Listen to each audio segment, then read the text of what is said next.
नमस्कार, आप लोग उत्तराखंड देख रहे हैं आप और मैं हूं आपके साथ प्रियंका तिवारी। शुरुआत करेंगे इस खास बुलेटिन की। कल उत्तराखंड में चुनाव होने वाले हैं और इसे लेकर प्रदेश के मुख्यमंत्री पुष्कर सिंह धामी ने राज्य के लोगों से ज्यादा वोट डालने की अपील की। सीएम ने कहा कि सब लोग 100 मतदान के लिए आए। प्रातःकाल सबको सबसे पहले मतदान करना है और फिर जलपान करना है। ऐसी सरकार चुननी है जो प्रधानमंत्री नरेंद्र मोदी के साथ चले और उत्तराखंड को आगे बढ़ाए। वहीं सीएम धामी ने विपक्ष को घेरते हुए कहा कि विपक्ष की हमसे कोई टक्कर नहीं है। विपक्षी लोग अपने अंतर कलह में आपस में ही टकरा रहे हैं। अपनी पार्टी के अंदर ही उनकी टक्कर चल रही है। सुनिए। नहीं, मैं सभी से कहूंगा कि सभी लोग एक तो 100% मतदान के लिए आएँ और मतदान बहुत ज़रूरी काम है और सबको अपने जानने वालों को, पहचानने वालों को सभी मतदान के लिए लाना है। प्रातःकाल सबसे पहले सबको मतदान करना है, उसके बाद जलपान करना है। ऐसी सरकार चुननी है जो सरकार हमारे देश के यशस्वी प्रधानमंत्री नरेंद्र मोदी जी के साथ चले, जो सरकार उत्तराखंड को आगे बढ़ाने वाली सरकार हो, जो उत्तराखंड का विकास करने वाली सरकार हो। ऐसी सरकार जो केंद्र की सरकार के साथ कदम ताल करे, यानी कि उत्तराखंड की योजनाओं को आगे बढ़ाए। ऐसी सरकार चुनने का जो है सभी को राइट है, सभी लोगों को आगे आकर। अब चूँकि ये 5 वर्ष में आने वाला महायज्ञ है, सभी को इसमें भाग लेना चाहिए। सर, क्या विपक्ष से इस बार टक्कर है या किस तरीके का बीजेपी का? नहीं, विपक्ष की कोई टक्कर हमसे नहीं है। विपक्षी लोग आपस में ही टकरा रहे हैं, अपने अंतरकलह में, अपनी पार्टी के अंदर ही उनकी टक्कर चल रही है। हमने हमारे देश के यशस्वी प्रधानमंत्री नरेंद्र मोदी जी से सीखा है कि चुनौतियां हमेशा अवसर होती हैं और उसके लिए दृढ़ परिश्रम करना होता है, मेहनत करनी होती है, भागदौड़ करनी होती है, मन कर्म वचन से एक साथ काम करना होता है। तो मैंने उसको किया है और आज भी ये ज़रूर है कि पूरे उत्तराखंड के साथ साथ मेरे खटीमा क्षेत्र का भी चुनाव है, तो यहाँ की जनता का पूरा आशीर्वाद हमें मिल रहा है, इसलिए चुनौती भी हमारे लिए एक अवसर है। उत्तराखंड के पूर्व मुख्यमंत्री हरीश रावत ने बीजेपी पर तंज कसते हुए कहा कि बीजेपी के सारे वादों के ऊपर उत्तराखंडियत हावी है, इसलिए मोदी जी को जिस टोपी को इतने सालों तक याद नहीं आई, उन्हें उत्तराखंड में आकर वो टोपी पहननी पड़ी। उत्तराखंड में जनता बनाम बीजेपी के लिए वोट हो रहा है। वहीं इस दौरान हरीश रावत ने केंद्रीय गृह मंत्री अमित शाह की ओर से की गई टिप्पणी पर पलटवार किया। हरीश रावत ने कहा कि मैं वही हूं जो शाह ने कहा है। उत्तराखंड के हितों की लूट मचेगी तो भौंकूंगा भी और जरूरत पड़ी तो काटूंगा भी। सुनिए। भाजपा के सारे वादों के ऊपर जो है उत्तराखंडियत हावी है, भारी है, और इसीलिए मोदी जी को भी उत्तराखंड में आकर के जिस टोपी की इतने वर्षों तक याद नहीं आई, वो टोपी पहननी पड़ी है। जो भाजपा के जो जुमले हैं वो सब ग्रामोफोन के घिसे पीटे रिकॉर्ड हैं, तो उस पर अब जनता वोट नहीं करने जा रही है। इस समय वोट हो रहा है पेट बात पर, वोट होगा रोजगार पर, पेट महंगाई पर, वोट होगा कि किस तरीके की गवर्नेंस है, विकास पर, कोरोना काल में आपने किस तरीके से लोगों को मरने के लिए छोड़ दिया, लोग उसकी स्मृति को याद रखे हुए, बहुत सारे ऐसे सवाल हैं, उन पर वोट होने जा रहा है। बल्कि मैं लोगों से अपील करता हूं कि कल उत्साहपूर्वक अपने मतदान केंद्र में जाएं और मतदान करें। हमने अपने घोषणा पत्र में जो कुछ कहा है हम उस पर बिल्कुल स्टिक करते हैं। और दूसरी बात यह है, हरीश रावत का ट्रैक रिकॉर्ड देख ले। मैं 2014 में मुझे ध्वस्त अर्थव्यवस्था मिली थी और ध्वस्त उत्तराखंड मिला था। उससे हमने पुनर्निर्माण और पुनर्निवास करके अपनी अर्थव्यवस्था को पुनर्वासित किया और एक सक्षम अर्थव्यवस्था के रूप में हम खड़े हुए, जिसकी पर कैपिटा इनकम हमने 64,000 से बढ़ा करके 1,75,000 पहुँचाई। और जहां हमने अपने लोगों को जो राज्य की विकास दर थी उसको 11.5% की ड्रीम विकास दर पर पहुंचाया और राजस्व वृद्धि दर को हम 19.5% लेकर के गए। हर पैरामीटर में हमने राज्य को आर्थिक पैरामीटर में मजबूत करने का काम किया। तो वही हाथ है हरीश रावत का, जो आते ही जो है सत्ता में सरकार आएगी तो हम जो है अर्थव्यवस्था को सुधारेंगे। और जो वादे किए हैं, पहला वादा तो हम 15 दिन के अंदर पूरा करना चाहेंगे, उसको तत्काल पूरा करना चाहेंगे, पहली मंत्रिमंडल की बैठक में पूरा करना चाहेंगे। उत्तराखंड में बड़ी उम्मीद है, लोग परिवर्तन के लिए वोट दे रहे हैं। यहाँ उत्तराखंड में जो वोट हो रहा है वो जनता बनाम भाजपा हो रहा है। भाजपा ने सातवें बेड़े की तरीके से अमेरिका के हिंदुस्तान के उत्तराखंड के मनोबल को गिराने की कोशिश कर रहे थे, लेकिन अब के जनता उठ करके खड़ी हो गई है। जिस तरीके से अमेरिका के सातवें बेड़े को बंगाल की खाड़ी से भागना पड़ा था, अब भाजपा भी जो है पूरा बिस्तर बांध करके यहाँ से भागने की तैयारी में है। देखिए, मैं सत्ता की राजनीति नहीं करता, मैं संघर्ष की राजनीति करता हूँ। और जो सेनापति, जो सैनिक होता है, उसको यदि ये कह दिया जाए कि ये मोर्चा तुम्हारे नेतृत्व में फतह होना है, तो मेरे लिए वही सबसे बड़ी उपाधि है और मैंने उसको सिरोधार किया। बाकी अपना काम जिनको ये घोषित करना है वो जाने। और मैं एक बात जानता हूँ, दुल्हन वही जो पिया मन भावे।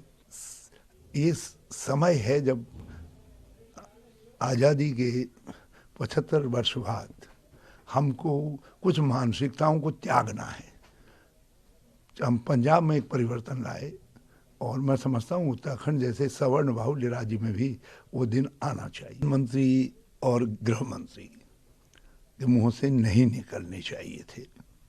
राजनीति में हम शिष्टाचार उनसे सीखने की अपेक्षा करते हैं, मगर भाजपा की संस्कृति है, वो अपने प्रतिद्वंदी को यदि इशारों में कुत्ता कहते हैं तो ये उनको मुबारक हो, ये उनको मुबारक हो, उनकी संस्कृति। हाँ, मैं इतना ज़रूर कहना चाहता हूँ कि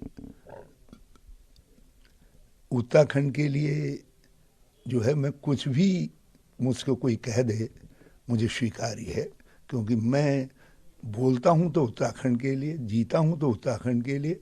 यदि कल कोई मुझे भौंकता हुआ कहता है तो मैं भौंकूंगा भी, तो जब उत्तराखंडियत के हितों पर चोट पहुँचेगी तो भौंकूंगा भी जो है। इसलिए मुझे घर का न घाट का नहीं, बल्कि मैं उत्तराखंड का हूँ। पूर्व मुख्यमंत्री हरीश रावत के खिलाफ बीजेपी ने लालकुआं से डॉक्टर मोहन सिंह बिष्ट को मैदान में उतारा है। लिहाजा चुनाव से 4 दिन पहले डॉक्टर मोहन बिष्ट ने चुनाव प्रचार में पूरी ताकत झोंक दी है और इसी दौरान डॉक्टर मोहन सिंह बिष्ट ने हरीश रावत पर निशाना साधा है। सुनिए। देखिए, वो डेफिनेटली सूबे के मुख्यमंत्री रह चुके हैं, लेकिन लालकुआं में वो हैवीवेट नहीं है। लालकुआं की जनता उनको आउटसाइडर मान रही है और बिल्कुल एक्सेप्ट नहीं कर रही है।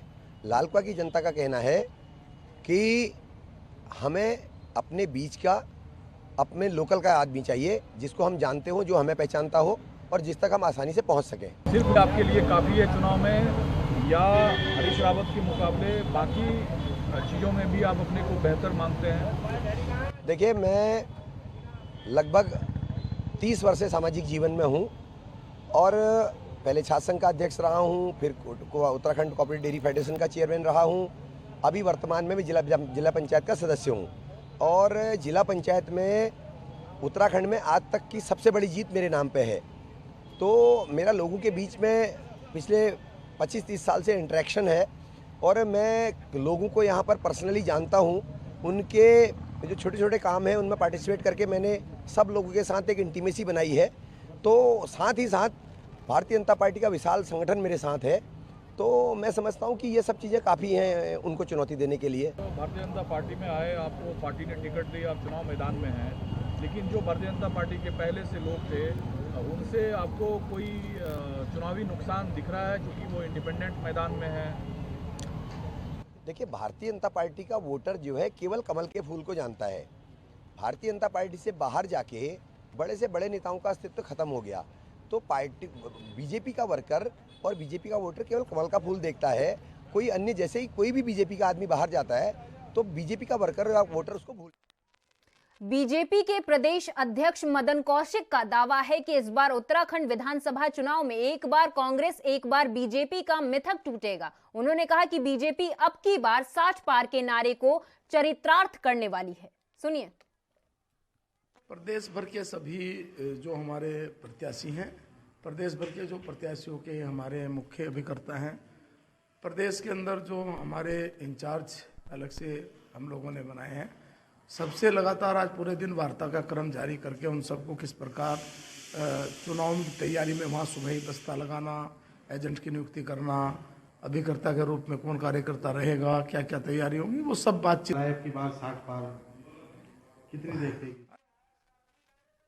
तो वहीं चुनाव प्रचार के आखिरी दिन प्रत्याशियों ने प्रचार में अपनी पूरी ताकत झोंक दी। किसी ने अपनी उपलब्धियां गिनाई तो किसी ने उज्जवल भविष्य का सपना दिखाकर वोट मांगे। कई प्रत्याशी तो ऐसे भी थे जो वोट के लिए जनता के सामने गिड़गिड़ाने तक से भी नहीं झिझके। इस बीच सोशल मीडिया पर हरिद्वार से बीजेपी प्रत्याशी संजय गुप्ता का वीडियो वायरल हो रहा है। हरिद्वार से चुनाव लड़ रहे बीजेपी प्रत्याशी संजय गुप्ता ने भी कुछ ऐसा ही किया। प्रचार के दौरान वो कुछ इस कदर भावुक हुए कि लोगों के सामने रोने लगे। बीजेपी प्रत्याशी ने कहा कि अगर उनसे कोई गलती हुई हो तो उनके गले में जूतों की माला डाल दी जाए, लेकिन वोट उन्हें ही दिया जाए। उनकी जगह किसी बाहरी को उनकी बोई फसल ना काटने दी जाए। ऐसा हुआ तो भगवान उन्हें माफ नहीं करेगा। विधायक जी का ये नया रूप देखकर लोग भी भौचक रह गए।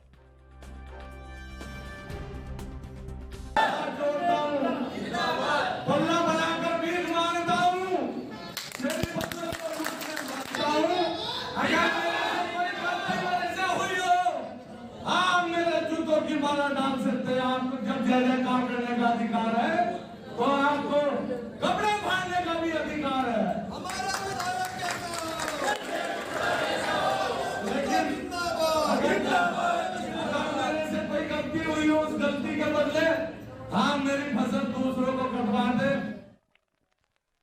तो वहीं हल्द्वानी कोतवाली परिसर में कांग्रेस प्रत्याशी सुमित ने जहां बीजेपी प्रत्याशी पर मतदाताओं को रिझाने के लिए धनबल का इस्तेमाल करने का आरोप लगाया है, तो वहीं उन्होंने कोतवाली परिसर में धरना प्रदर्शन शुरू कर दिया है। उनका आरोप है कि बीजेपी प्रत्याशी जोगेंद्र पाल सिंह रौतेला के घर के बाहर मीट मांस और शराब के साथ रुपए बांटे जा रहे, जहां आदर्श आचार संहिता का घोर उल्लंघन किया जा रहा है।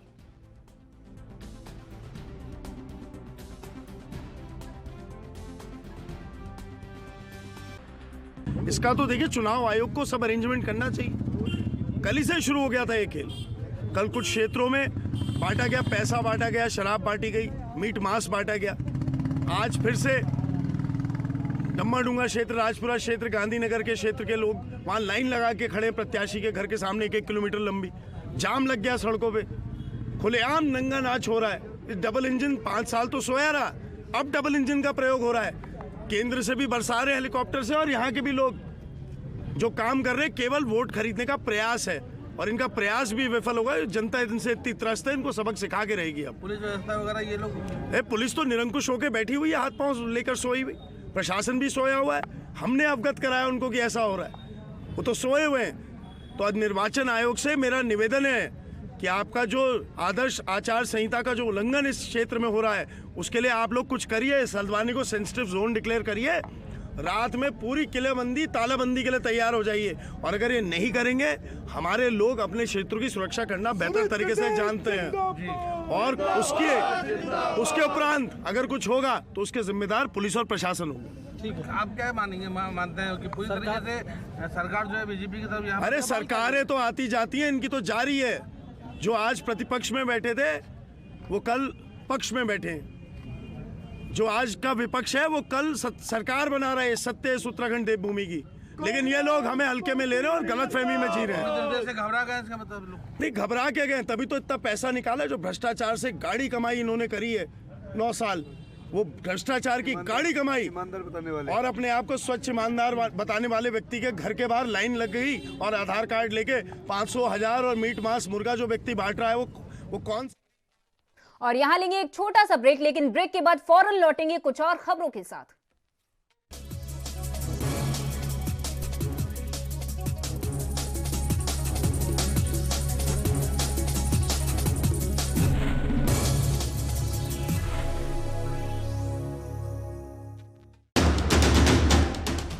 राष्ट्र धर्म,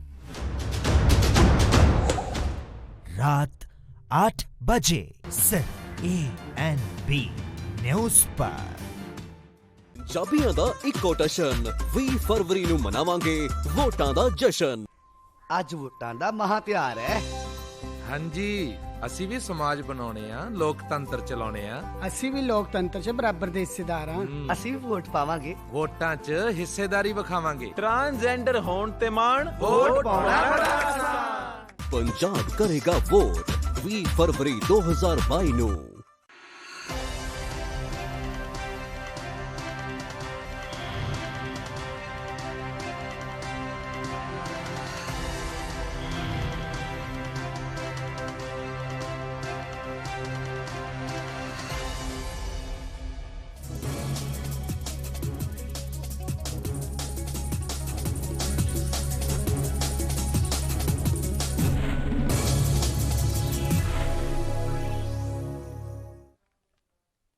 ब्रेक के बाद आपका स्वागत है। खबरों की ओर रुख कर लेते हैं। मतदान करवाने के लिए देहरादून जिले की सभी 1886 पोलिंग पार्टियां संबंधित बूथों पर पहुंच गई हैं। रविवार को 1765 पोलिंग पार्टियों को महाराणा प्रताप स्पोर्ट्स कॉलेज से रवाना किया गया, जो कि शाम 7 बजे तक अपने अपने बूथों पर पहुंच गई थी। इससे पहले शनिवार को दूरस्थ क्षेत्र चक्राता के लिए 121 टीमें रवाना की गई थी। रविवार को जिलाधिकारी डॉक्टर आर राजेश कुमार और एसएसपी जन्मेजय खंडूरी ने स्पोर्ट्स कॉलेज रायपुर पहुंचकर विधानसभावार मतदेय स्थलों के लिए रवाना हो रही पोलिंग पार्टियों, सामग्री वितरण और अन्य व्यवस्थाओं का निरीक्षण किया। इस दौरान उन्होंने संबंधित रिटर्निंग अधिकारियों को आवश्यक दिशा निर्देश भी दिए। जिलाधिकारी ने बताया कि सभी पोलिंग पार्टियां अपने बूथों पर पहुंच चुकी हैं। भारत निर्वाचन आयोग के निर्देशानुसार जनपद में 23 आदर्श बूथ और 18 सखी बूथ बनाए गए हैं। जिले में कुल बूथ की संख्या 1886 है। तो हमने डिवाइड किया है 6 सुपर जोन्स में, सारा जिले को डिवाइड किया है, जिसको कि एडिशनल एसपी हेड करेंगे। इसके अलावा 39 जोन्स हैं और लगभग 218 के करीब हमारे सेक्टर्स हैं, जिनको कि हमने डिवाइड किया है। तो वहाँ पर हमारे जो सेक्टर इंचार्जेस हैं वो सब इंस्पेक्टर लेवल में हैं, जो हमारे जोनल इंचार्जेस हैं वो इंस्पेक्टर और सीओ लेवल के हैं, और जो सुपर जोन्स हैं वो एडिशनल एसपी लेवल के हैं। इसके अलावा जो टोटल फोर्स है हमारे पास, लगभग 10,000 कर्मी हमारे इस दौरान इलेक्शन में लगे हैं, जिसमें कि 21 कंपनी पैरामिलिट्री है, लगभग 5 कंपनी हमारे पास पीएसी की मौजूद है। इसके अलावा होम गार्ड्स, पीआरडी और कांस्टेबल्स मिलाकर जो संख्या है वो लगभग 7,000 के करीब होगी। तो ये सारा का सारा फोर्स हमने डिवाइड किया हुआ है। हमने कुछ ऐसे ट्रबल्ड स्पॉट्स भी चिन्हित करे हैं जहां पर कि पैरामिलिट्री का हमारा डिप्लॉयमेंट रहेगा। जो हमारे 10 इंटर स्टेट बैरियर्स हैं वो इस दौरान सील्ड रहेंगे और किसी को भी आवागमन की इजाज़त नहीं होगी। इसके अलावा मान लीजिए कि कोई इमरजेंसी में हॉस्पिटल जाता है या एसेंशियल सर्विसेज हैं। यहाँ पे जनपद में हमने पोलिंग परसेंटेज बढ़ाने के लिए एक नारा दिया है, समग्र समावेशी एवं सुरक्षित मतदान, यानी holistic inclusive and safe elections. उसके तहत हमने सभी व्यवस्थाएं सुनिश्चित की हैं, सभी पोलिंग बूथ्स को सैनिटाइज किया है, सभी पोलिंग पर्सनल इंश्योर किया है कि डबल वैक्सीनेटेड हों मैक्सिमम, और जितने भी लोग आते हैं वोट करने के लिए उनको हम लोग ग्लव्स भी उपलब्ध कराएंगे, और जो कोविड पॉजिटिव भी हैं उनको जो है पोलिंग के जो लास्ट 1 घंटा है उसमें वोट करने के लिए हम लोग अलाउ करेंगे। सो मैं आपके माध्यम से सभी जो हमारे वोटर्स हैं उनसे मैं अनुरोध करूंगा, अपील करूंगा कि ज़्यादा से ज़्यादा संख्या में आएँ, निर्भय होके, निर्भीक होके आप अपना मत कास्ट करें। आपकी सुरक्षा के लिए हमने सभी इंतजाम किए हुए हैं in coordination with the police department, और हमारे जो क्रिटिकल वल्नरेबल पोलिंग बूथ्स हैं वहाँ पे जो सेंट्रल पुलिस फोर्सेस हैं उनको हमने डिप्लॉय किया है। इस बार हमने देहरादून में रिकॉर्ड इस्टेब्लिश किया है इन द सेंस दैट हमारे 96,000 पोलिंग वोटर्स एक्स्ट्रा हैं पिछले बार के इलेक्शन से। तो मैं आशा करता हूँ कि आप सबके सहयोग से हमारा पोलिंग परसेंटेज ज़्यादा से ज़्यादा। चुनाव प्रचार थमने के बाद अब खरीद फरोख्त का दौर शुरू होने की आशंका के चलते जिला प्रशासन, निर्वाचन आयोग और पुलिस महकमा पूरी तरह से चौकस हो गया। यहाँ एफएसटी टीम लगातार आईटीबीपी के जवानों और स्थानीय पुलिसकर्मियों के साथ गश्त कर रही है। वहीं बजरी कंपनी क्षेत्र में अनियमितताओं की सूचना मिलते ही टीम मौके पर पहुंची और महिलाओं की एकत्रित भीड़ को हटाया। वहीं कुछ लोगों को सख्त हिदायत भी दी कि बेवजह भीड़ इकट्ठी ना करें। एफएसटी टीम के इंचार्ज जसपाल सिंह ने जानकारी देते हुए बताया कि सूचना पर उनकी टीम लगातार मौके पर पहुंच रही है। इसके अलावा नियमित गश्त भी की जा रही है। अगर किसी भी प्रकार की अनियमितता पाई जाती है तो निर्वाचन आयोग की गाइडलाइन के अनुरूप बनती कार्रवाई अमल में लाई जाएगी। लगातार इस एरिया की हमको 4 एरिया मिले हैं, इसकी हम स्क्रीनिंग कर रहे हैं। लगातार एफएसटी 09 है। हम यहाँ पर जहाँ सूचना आ रही है वहाँ हम जा रहे हैं, और जहाँ सूचना नहीं भी है तो लगातार हमारी नज़र उस पर बनी है। यहाँ आए हैं, आज क्या देखने को मिला, क्या हिदायत दी गई? ये रूटीन चेकिंग है। रूटीन रूप से यहाँ से निकल रहे थे तो कुछ महिलाएं देखी गई तो बताया गया कि उन्हें यहाँ नहीं इकट्ठा होना चाहिए। किस तरीके के निर्देश दे दिए गए हैं? लगातार यहाँ पे जगह जगह से जो सूचनाएं हमारे ऊपर वरिष्ठ अधिकारियों को मिल रही हैं, उस अनुसार यहाँ पर हम उनके निर्देशानुसार और अपने दिए गए कार्य के अनुसार हम यहाँ पर विधानसभा सामान्य निर्वाचन के तहत 14 फरवरी को मतदान होना है। मतदान को स्वतंत्र, निष्पक्ष और शांतिपूर्ण संपन्न कराने के लिए पिथौरागढ़ जिला प्रशासन ने सभी तैयारियां पूरी कर ली हैं। जनपद के चारों विधानसभा की 600 पोलिंग पार्टियां ईवीएम, वीवीपैट और निर्वाचन सामग्री के साथ अपने अपने स्थानों पर पहुंचने लगी हैं। तो वहीं पर दूरस्थ क्षेत्रों की सभी 160 पार्टियां एक दिन पहले ही अपने बूथों पर सकुशल पहुंच चुकी हैं, जबकि नजदीकी मतदेय स्थलों की 440 पार्टियां मतदान के एक दिन पूर्व रविवार सुबह को रवाना की गई थी।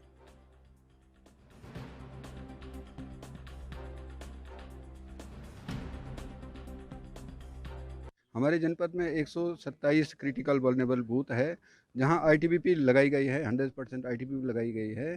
उसमें थोड़ा सा हमारा जब गाड़ियां हमें यहाँ से रवाना होने लगी कल, तो उसमें एक टीम में नहीं आ रहे थे उसमें, तो हमने एक एक्स्ट्रा गाड़ी भेज करके या बस में उसको पार्टी को रिप्लेस करके आईटीबीपी को सबको क्रिटिकल और वल्नरेबल बूथ पे पहुँचाया गया है।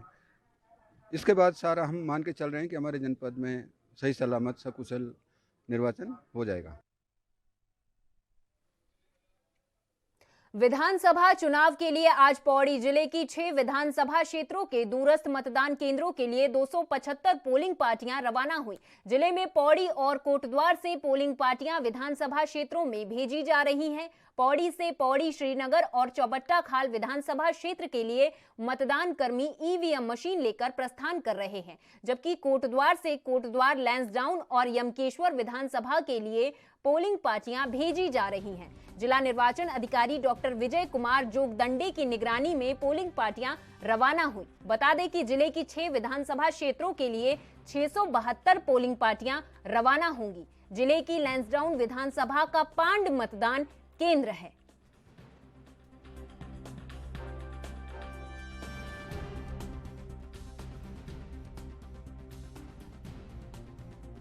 से 2 दिन पूर्व हमारे जनपद की 6 विधानसभाओं की कुल मिलाकर 275 पोलिंग पार्टी आज रवाना हो रही हैं। आज के इस प्रस्थान दिवस पर यहाँ पर जहाँ पर हम आज उपस्थित हैं, कंडोलिया फील्ड में पौड़ी विधानसभा, श्रीनगर विधानसभा और चौबट्टाखाल विधानसभा की पोलिंग पार्टियाँ रवाना हो रही हैं। और हमारा कोटद्वार डिग्री कॉलेज से कोटद्वार विधानसभा, लैंसडाउन विधानसभा और एमपी विधानसभा उनकी पोलिंग पार्टियाँ रवाना हो रही हैं। वहाँ की सभी रिटर्निंग ऑफिसर्स द्वारा वहाँ पर व्यवस्था किया गया है।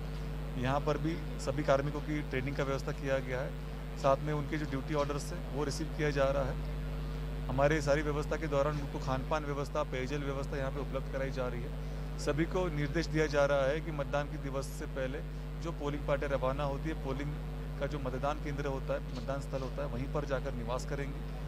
साथ साथ में जो भी व्यवस्था है वहाँ पर उनको आरओ के कॉन्टैक्ट नंबर, सेक्टर ऑफिसर के कॉन्टैक्ट नंबर को सूचित कर दिया गया है, जिससे लगातार संपर्क बनाए रखा जाएगा।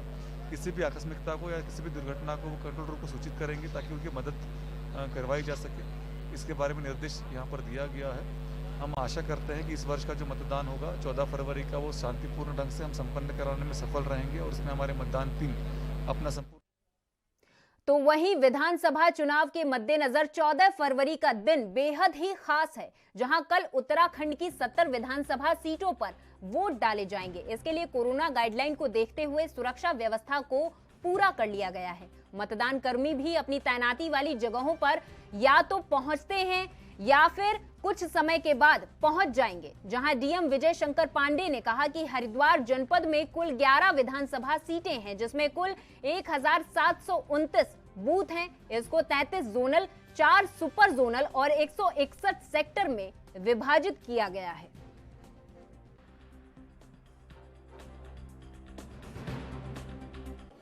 देखिए, हरिद्वार जनपद में कुल 11 विधानसभा सीटें हैं और कुल मिलाकर 1729 बूथ हमारे हैं।